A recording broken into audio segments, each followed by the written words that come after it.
Hello à tous, j'espère que vous allez bien. Je vous retrouve aujourd'hui pour une vidéo favoris versus achat que je regrette pour bébé, sachant que je suis maman d'une petite fille de 2 ans et demi et d'un petit garçon de 8 mois. Donc ils ont exactement 23 mois d'écart et du coup je me suis dit que ce serait sympa de faire un petit peu un update. J'ai déjà fait cette vidéo pour mon premier bébé, mais là du coup j'ai un peu plus d'expérience et j'ai pu comparer avec deux bébés différents. Parce que bien évidemment cette vidéo ça va être juste mon partage d'expérience, je pense qu'on aura tous nos favoris différents mais ça peut vous donner un petit peu une idée et aussi les favoris vont un petit peu différer en fonction des enfants, vous allez voir je vais rajouter, modifier des petites choses mais quand même globalement ça reste assez fidèle, mes deux enfants se ressemblent assez niveau caractère, je vais vous dire ça tout de suite. Histoire d'être bien organisée, j'ai fait en différentes catégories donc on va commencer avec le dodo. Tout comme pour ma fille, j'avais un panier en osier que j'ai acheté chez Verbaudet. De toute façon, vous aurez absolument tous les liens en barre d'infos de ce dont je parle. Et il a été très pratique, seulement je l'ai utilisé beaucoup moins longtemps que pour ma fille. Je crois que je l'ai utilisé que le premier mois. Parce qu'en termes de dodo, au niveau de la journée, mon fils a fait des siestes beaucoup plus longues et beaucoup plus cadrées très vite, dès ses 1 mois. Du coup, j'avais pas besoin de l'avoir tout le temps avec moi. Il a très vite dormi dans notre chambre, là où il y avait le cododo. Et pas tout le temps avec moi. En fait le panier en osier je trouve ça hyper pratique quand bébé fait plein de petits coups de sieste et qu'on a envie vraiment de l'avoir sous les yeux, de l'avoir dans le salon avec nous. C'est souvent le cas le premier mois parce que bébé aime bien entendre les bruits du quotidien en fait, même des fois ça le berce alors que le silence peut l'angoisser et puis petit à petit on le met dans sa chambre. Mais là Mathis vraiment au bout d'1 mois le panier en osier ne nous a plus été utile mais néanmoins moi c'est un achat que je regrette pas parce que même si ça dure pas très longtemps c'est trop mignon, franchement c'est vraiment l'accessoire bébé que j'adore. J'ai adoré avoir mes 2 enfants dedans auprès de moi. Je m'en sers jusqu'à leur 1 an juste pour faire les photos. Vous savez les photos mensuelles parce que j'aime trop les voir grandir dans ce panier, même si au bout d'un moment ils sont trop grands, ils sont juste assis dedans, mais je trouve que c'est un référentiel assez rigolo. Et voilà, je regrette pas du tout ce panier et je pense que même une fois que mon deuxième enfant aura 1 an, je vais pas le vendre, je vais le garder et je pense que ma fille jouera avec, mon fils aussi d'ailleurs, ils joueront avec et voilà, je le garderai parce que vraiment j'aime trop cet objet. Ensuite le cododo encore une fois a été vraiment très utile pour nous. Autant Faustine a très vite commencé à espacer les tétés, à me faire plus qu'une tétée par nuit, puis ses nuits vers 6 mois à peu près. Vers 6 mois elle tétait plus la nuit. Autant Mathis, donc là aujourd'hui il a 8 mois, il tète encore 1 à 2 fois la nuit. Et jusqu'à ses 6 mois il tétait encore 4 fois la nuit. Donc le cododo a été vraiment un hit, un indispensable. On l'a gardé avec nous jusqu'à ses 6 mois. Et à 6 mois, j'ai dit allez, on va commencer à essayer à ce qu'il soit dans sa chambre. Donc le cododo vraiment génial. Le même modèle que pour Faustine. C'en est un qui se rabat et que vous pouvez vraiment coller au lit. Je l'adore celui-là parce qu'en plus il peut vaguement faire aussi le lit parapluie. Enfin il est vraiment génial, je l'ai adoré ce lit. En plus les parois sont respirantes. Enfin franchement ce cododo je le conseille à tout le monde, j'ai vu plein de copines qui l'avaient, il est pas très cher, il peut servir de lit aussi tout court. Moi j'ai une copine, elle l'avait également dans son salon, enfin franchement il est trop bien. Donc pour Faustine on s'en était servi jusqu'à ses 4 mois et pour Mathis jusqu'à ses 6 mois, donc voilà. Là actuellement maintenant qu'il a basculé dans sa chambre, il a directement basculé dans le lit. Je crois que c'est le Baby Bjorn, c'est celui qui était celui de Faustine. Mais en fait, ce qui s'est passé avec ma fille aînée, c'est que au début, je l'avais mise dans un lit à barreaux et je me suis très vite rendu compte qu'elle aimait pas du tout ça, elle se sentait pas bien dedans. Donc j'ai basculé dans le Baby Bjorn qui est comme, c'est de la même matière que les lits parapluies, c'est respirant. Ça fait un peu comme de la résille et je le trouve très beau d'ailleurs. Du coup, Mathis, j'ai même pas réfléchi, j'ai plus de lit à barreaux à la maison, je l'ai direct mis dedans et franchement, ça fonctionne très bien, il s'y sent hyper bien et l'avantage c'est qu'ils peuvent se coller contre les parois. Généralement les bébés aiment ça, la majorité des bébés aiment ça et ils peuvent le faire en toute sécurité, c'est respirant, j'ai pas peur, j'ai pas besoin de tour de lit, j'ai pas besoin de trucs en plus et il est vraiment trop bien dedans. En plus c'est un assez petit berceau mais il dure quand même assez longtemps parce que souvent les berceaux, les lits à barreaux c'est déjà des 120 de long, c'est super grand. Là il est un peu plus petit, je sais plus combien il fait.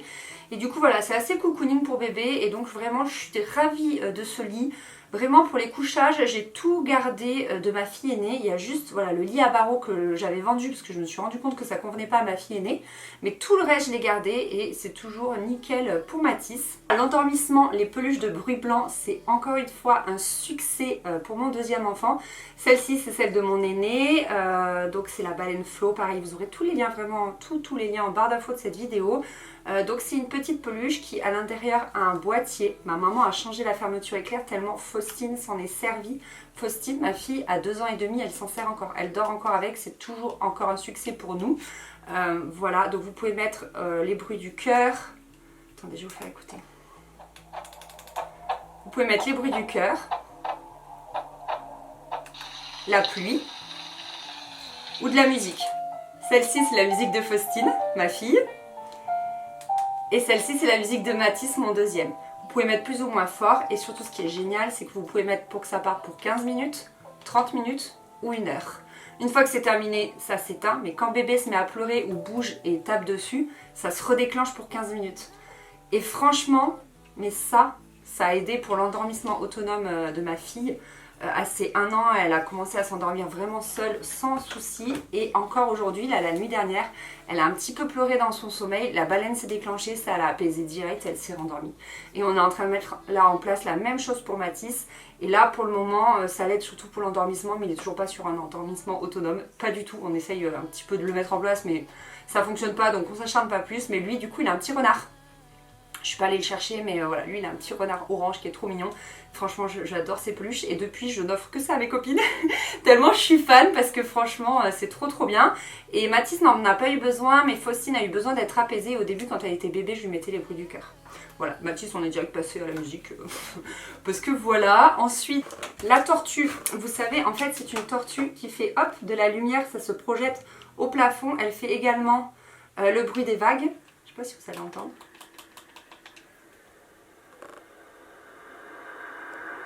Ou une musique. Voilà. Donc nous, passé un moment, ça a pris le relais de la baleine qui fait des bruits blancs pour Faustine. En fait, elle aimait bien, quand elle se réveillait le matin, se l'allumer toute seule. Je lui laissais dans son lit, vers ses 18 mois à peu près. Je crois que c'est là où elle s'en servait le plus. Et du coup, elle regardait les lumières. Et soit ça la faisait patienter une demi-heure de plus. Parce qu'en fait, ça marche pour 24 minutes. Je ne sais pas pourquoi 24 typiquement, mais c'est 24 minutes. Et donc voilà, ça la faisait patienter 24 minutes de plus, soit carrément elle se rendormait. Donc trop bien. Et pour Mathis, ça a été une toute autre utilisation. Parce que Mathis, régulièrement, quasiment une fois par semaine, voire plus, nous faisait 2 heures d'éveil dans la nuit. Voilà, 2-3 heures à 5 heures du matin, 2 heures de pompe et up. Et toi, t'as juste envie de mourir. Donc souvent, je lui mettais ça l'occupait. Parce que j'ai déjà essayé ça, hein. C'est pas ça qui l'excitait vraiment, il faisait de toute façon 2 heures d'éveil, un peu comme en journée, et ça l'occupait et moi ça me permettait de somnoler un petit peu à côté tout en l'écoutant et franchement c'était bien, ça faisait du bien, ça m'a pas mal soulagée. Ça c'est ma maman qui me l'avait offert pour Faustine et vraiment je l'ai toujours près de moi. Il fait plus de phase d'éveil mais je la garde au cas où, et puis si ça peut servir comme ça a servi à Faustine à 18 mois, ce sera toujours cool. Ah, et dernière chose pour le dodo, c'est toutes les petites couvertures. J'aime trop ça. Alors attention, je ne mettais des couvertures à mes enfants que quand ils étaient sous ma surveillance, donc pas la nuit. Mais je trouve ça trop mignon même pour les sortir dehors vite fait, là, qu'on a besoin d'une petite couverture pour mettre dans le cosy, tout ça. Les couvertures, c'est toute ma passion. Et là, maintenant que mon fils a 8 mois et que j'ai plus besoin de couverture, je suis trop triste parce que c'est vraiment trop mignon. On va passer au change, au bain, etc. On s'est encore une fois beaucoup servi de la baignoire stock qui est pliante. Ça, c'est vraiment ultra pratique. Ensuite, vous pouvez très vite passer au bain libre. Donc nous, on n'a toujours pas de baignoire à la maison, mais on fait du bain libre quand on est dans des locations, quand on est chez mes parents. Et ça, les enfants, ils adorent. Suivant comment vous êtes rassurés et suivant la motricité de votre bébé, vous pouvez très vite faire du bain libre. Mathis, on a fait le premier à ses 2 mois. Ouais, exactement à ses 2 mois, puisque c'était à Noël. Donc voilà, vraiment on peut très vite faire du bain libre, c'est trop bien. Mais la petite baignoire, si on n'a pas de bain, c'est aussi très pratique. Toujours le change dans la salle de bain, parce que pour nous, c'est vraiment le plus aisé. On a un point d'eau à côté, enfin vraiment, si vous hésitez entre... J'ai toujours gardé en déco ici, mais jamais je n'ai posé une seule fois mes enfants dedans. Donc vraiment dans la salle de bain c'est plus pratique avec le point d'eau et tout. Encore une fois j'ai basculé tous les pyjamas de mes enfants dans la salle de bain. Comme ça après le bain je les habille directement au chaud dans la salle de bain. Je viens pas dans la chambre qui peut être froide, etc. Donc vraiment ça c'est ultra pratique. Et aussi moi j'adore mon petit thermomètre de bain qui est une fleur et qui me sert beaucoup en voyage. Je l'emporte aussi pour le bain, mais aussi parce que dans la pièce ça me donne la température de la pièce. Et bon maintenant mes enfants sont un peu grands, mais quand ils sont tout bébés je trouve que c'est bien de savoir s'il fait pas trop chaud ou trop froid dans la pièce. Ça m'a beaucoup servi. On est parti une semaine à la montagne en février au ski à la neige et j'avais peur que mon fils ait trop froid. Donc je m'étais servi de ça en thermomètre de pièce et c'était super parce que du coup c'est hyper compact et c'est facile à trimballer partout. Ensuite au niveau des sorties, donc encore une fois je n'ai pas du tout réussi à me servir de sling, d'écharpe ou de choses comme ça avec mon fils, ça avait été pareil avec ma fille. Par contre le porte-bébé Love Radius, toujours aussi conquise dès que j'ai pu le mettre dedans, donc vers 4 mois. Je l'ai mis dedans et c'est ultra pratique pour les balades, etc. Actuellement, on habite toujours au 2e étage de notre propre maison, donc pour les escaliers, c'est ultra pratique d'avoir bébé en porte-bébé et comme ça, je peux donner la main à ma fille pour qu'elle descende. Donc c'est vraiment le top pour les balades, etc. Enfin, le porte-bébé, on l'a tout le temps. Là, en Corse, on s'en est beaucoup servi pour faire les petites balades.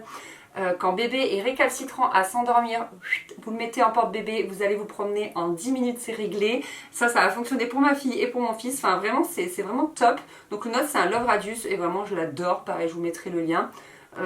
Très pratique, j'ai rien à redire, j'en ai pas spécialement testé d'autres, mais celui-là en tout cas nous convient toujours autant. Et au niveau de la poussette, j'ai une Cybex, donc en fait si vous voulez ce sont des roues.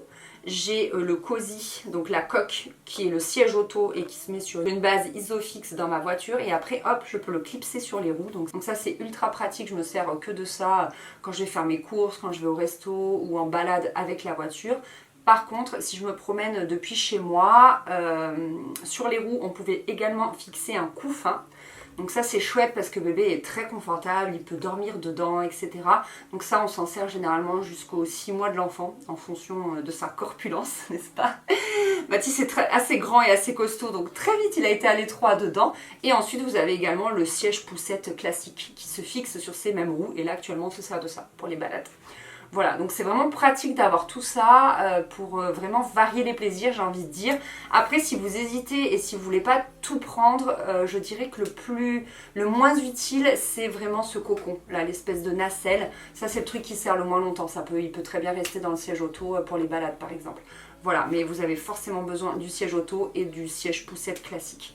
Voilà pour ça. On va terminer avec tout ce qui est jeu. Donc pour moi, c'est un indispensable d'avoir des tapis d'éveil. J'en ai un petit peu partout, même encore aujourd'hui. Je m'en sers pour ma fille parce qu'elle se met dessus, elle joue dessus, elle lit dessus, etc. Mon fils joue avec. Il faut bien évidemment avoir une arche. Moi, je trouve que c'est hyper utile les arches, pour un petit peu les occuper si vous voulez avoir un petit peu de temps devant vous pour prendre une douche, pour faire à manger, etc. C'est bien aussi que bébé puisse être un petit peu en autonomie à jouer sur son tapis. Donc l'arche d'éveil pour moi c'est un indispensable. Mathis, même s'il a encore 8 mois et qu'il commence, il rampe pas mais il se retourne et il fait des roulés-boulés. Du coup il se déplace comme ça dans la pièce, donc il commence vraiment à sortir du tapis d'éveil, mais l'arche lui permet quand même encore de se concentrer. Bon, il a bien sûr des jouets un petit peu partout autour de lui, mais voilà, ça reste hyper utile. Donc ça, c'est vraiment quelque chose que je vous conseillerais. Et après, dans la maison, j'ai plusieurs transats. Donc j'ai le B.A.B.A. qui est toujours un indispensable pour nous. C'était déjà le cas pour ma fille aînée et là c'est encore le cas pour Mathis. Ça permet de l'avoir allongé près de soi à table quand on mange en famille, ou justement il peut regarder quand vous cuisinez, quand vous travaillez, etc. etc. Et ensuite c'est une des premières positions, il s'incline, une des premières positions assises pour pouvoir commencer la diversification alimentaire à 4 mois, parce qu'à 4 mois ils ne tiennent pas assis mais pourtant on doit commencer à leur donner à manger. Donc pour ça le transat il est très bien. En plus celui-ci il se balance. Je m'en suis pas trop servi pour Mathis, mais je m'en suis beaucoup servi pour Faustine, pour l'apaiser, etc. Il peut se balancer avec le pied, donc vous pouvez faire un petit peu autre chose en même temps.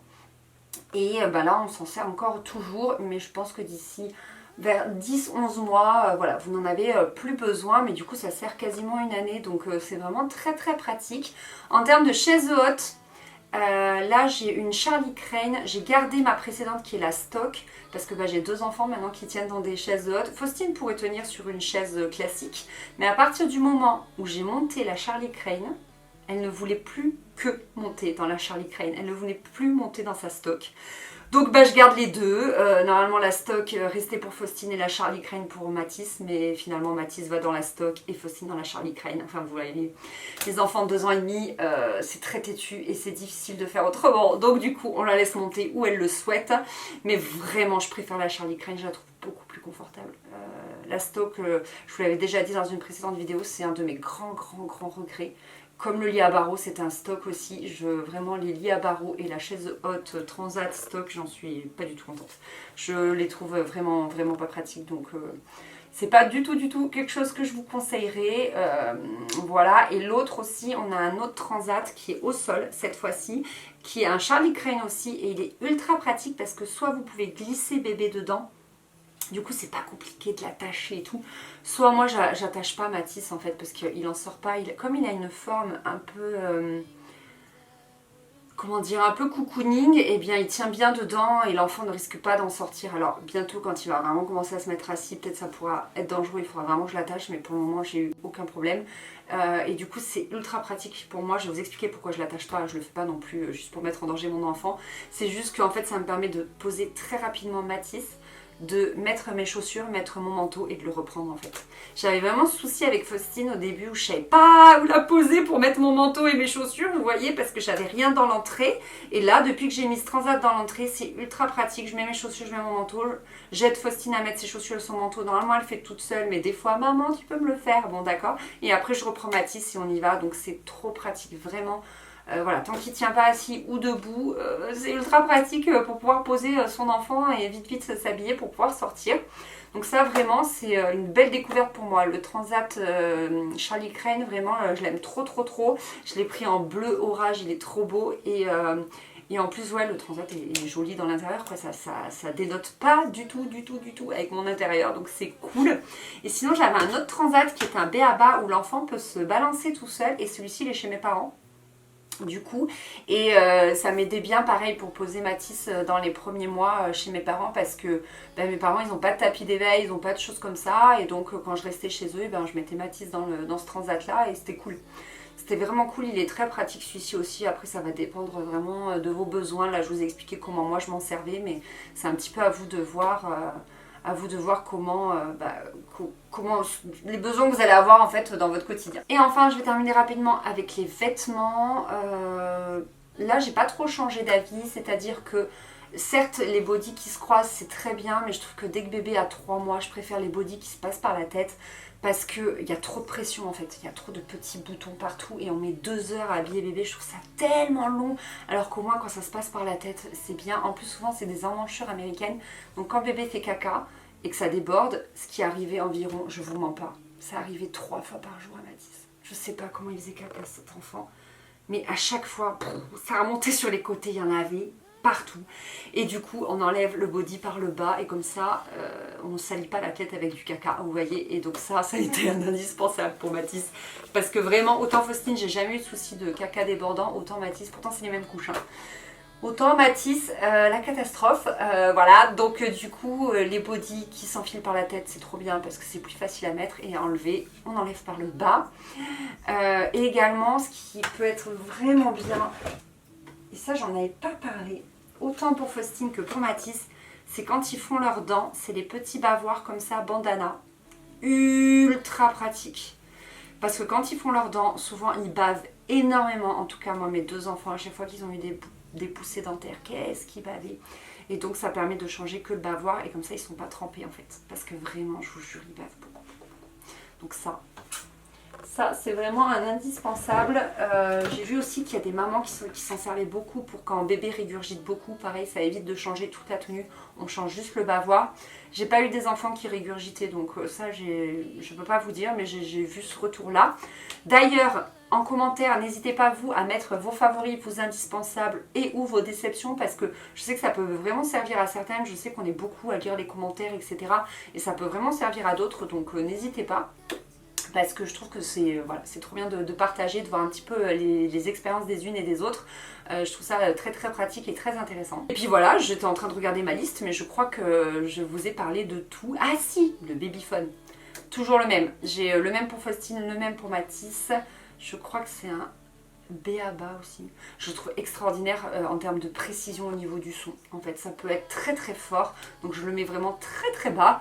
Parce que il est trop bien, l'image est très bonne, la portée est pas trop mal aussi. J'ai quand même une grande maison, donc quand je suis dans le jardin, j'ai besoin voilà, de pouvoir écouter mes enfants pendant qu'ils font la sieste, si jamais ils se réveillent ou s'ils pleurent. Pareil quand je fais les travaux, donc du coup le son est assez fort. Enfin, je le trouve vraiment bien. Juste, j'ai eu une petite mésaventure au niveau de la batterie, mais j'ai vu mais j'ai pu la changer. On peut les changer, elles peuvent s'acheter, je crois, séparément. Et voilà, vraiment je crois que je vous ai tout dit. Ce babyphone là il est vraiment bien. Et je crois que j'ai rien oublié. Voilà, je vais arrêter là cette vidéo, j'espère qu'elle vous a plu, j'espère que ça pourra vous aider surtout si c'est votre premier enfant et que vous ne savez pas trop quoi acheter. Je sais qu'on peut être totalement dans le flou quand on tombe enceinte et qu'on plonge dans l'univers de la maternité. Surtout si pour la toute première fois on va à Orchestra où il y a beaucoup de choix, beaucoup de choses, on peut être vite perdu. Donc voilà, j'espère vraiment que ça vous a aidé, je vous fais des gros bisous, je vous dis à bientôt, salut.